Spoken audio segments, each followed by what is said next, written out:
Buyuk jadid alloma, adib va mutafakkirlarning boy ma'naviy merosini keng targ'ib qilish, o'quvchilar ma'naviyatini yuksaltirish maqsadida har yili tashkil etib kelinayotgan Jadidlar izidan Respublika ko'rik-tanlovining bu yilgi tuman shahar bosqichlari ham yuqori saviyada tashkil etilmoqda.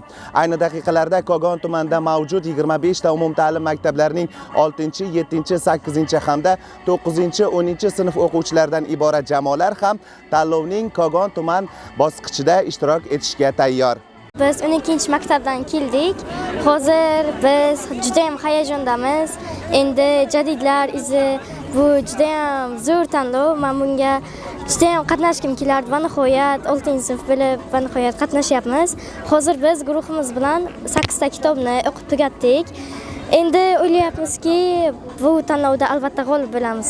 Bayramona tarzda bezatilgan ta'lim maskani hovlisida tanlovning maktab bosqichidan saralangan eng bilimdon o'quvchilar jamoasi to'planishdi. Ularga dastavval Jadidlar izidan Respublika tanlovining mazmun mohiyati yana bir karra tushuntirilib, ishtirokchilar ushbu tuman bosqichida test savollari va jadidlar ijodi bo'yicha bilimlarini namoyish etishlari ta'kidlandi. Ana shunday ko'tarinki tarzda boshlangan tanlovning birinchi sharti test sinovlari sharti bo'lib, har bir o'quvchi o'zlariga berilgan 25 daqiqa vaqt mobaynida ma'rifatparvar bobolar hayoti va ijodiga oid bo'lgan test savollariga javoblar berishdi. Test albatta shaffof tarzda bo'lib o'tdi.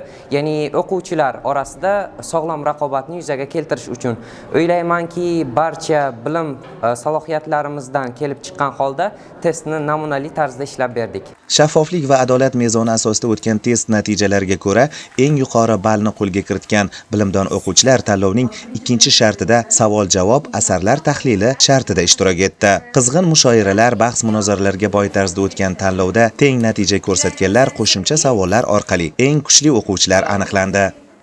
6-8 sinflar o'rtasida o'tkazilgan bosqichida birinchi o'rinni oldim.